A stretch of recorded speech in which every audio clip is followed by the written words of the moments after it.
Buddy, welcome. Today is Wednesday, September 20th, and I just wanted to come live today for just a little bit to share with you something, an organizational tip that I've just kind of discovered, and many of you may have already known this. Um, Takes me a while sometimes. I'm a slow learner. I was storing all of my paper pumpkin stamp sets in a folder, like a little plastic coupon folder, and it was just bulging. And I thought there's got to be an easier way for me to store these dies or these stamp sets and be able to see them when I want to use them. Because, of course, we don't want to just buy it and then never use those stamps again, because a lot of them are really, really cute. So I was at the dollar store the other day and I picked up this box. And so it's $1.25, not expensive. And I picked up a package of their um, party zipper bags that you can find over in their party section. And there's like 40 bags in a package for $1.25. So I don't have a whole lot in this project to sort and organize my stamp sets from the paper pumpkins. And I had purchased a Dymo little printer that I can print little tiny labels with. So you probably can't read that because I did make it a small font. I didn't want big, long labels or anything like that. Excuse me, a frog in my throat. So what I started with doing, because when I had them stored in my little envelope, I just had the name of the paper pumpkin kit and the month wrote on a sticky note. Okay, well, those sticky notes can come off and get lost, and then you're like, oh, where did this stamp set come from?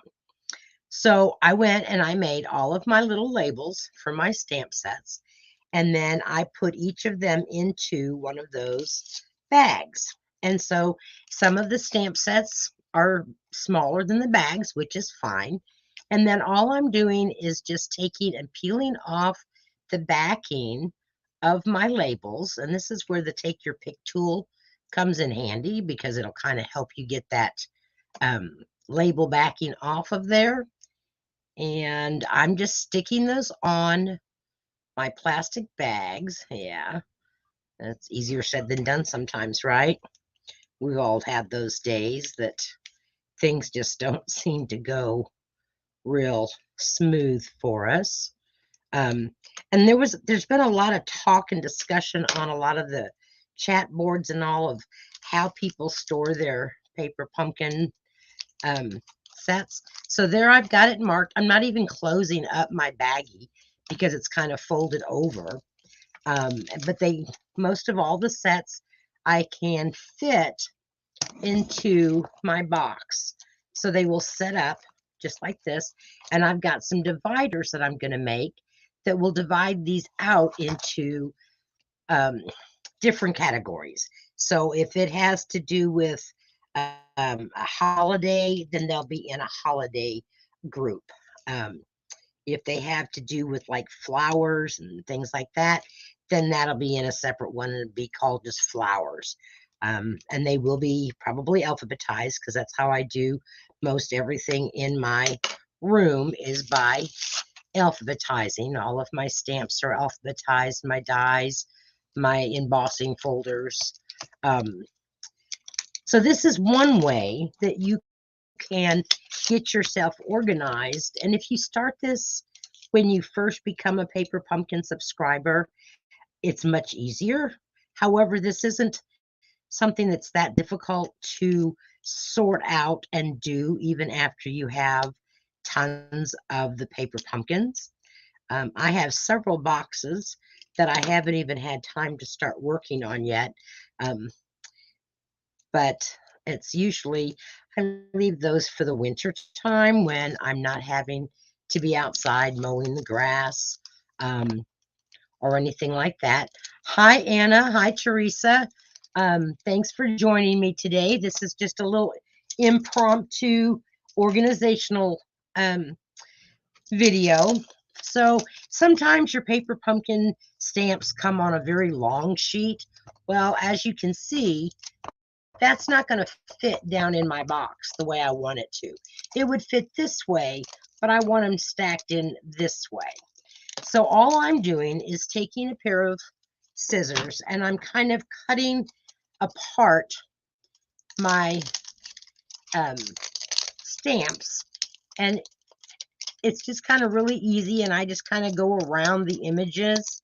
Like this little hat might be in the way, but I'm going to trim around that and the banana so that it, and I've just left it on the plastic sheeting with the plastic coating on top of it when I cut it. And then, oops, I lost me a little one. It's a little face that came off. And that's why I wanted to store them in a little plastic baggie, was because sometimes these little tiny stamps, they would get lost in my accordion folder.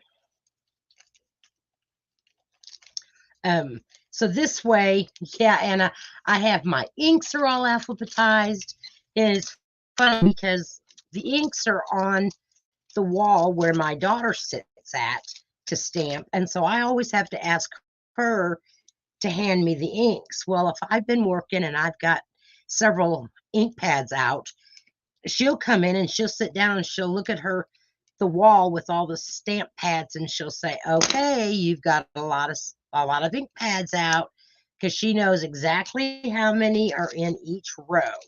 So yeah, I started alphabetizing everything in my room when I started doing stamping, just because it's easier for me to remember then, and I don't have to worry about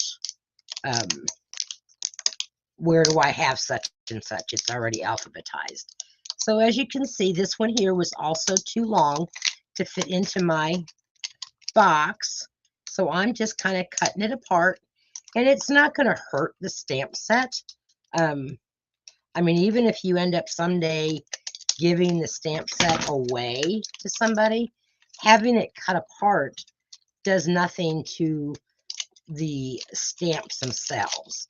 You just have to be careful that you don't cut into one of those stamps. And then I just will stick this in its little plastic bag here and mark it. And there I've got, in a matter of just a little bit of time, I have the ones that I had stored in, oh, I don't even know what I did with it now. It was like a coupon holder that I had gotten years and years ago. It was to hold pictures, and I've used it for so many other different things. But the latest was using it for my paper pumpkin stamps. But I like this one. Excuse me.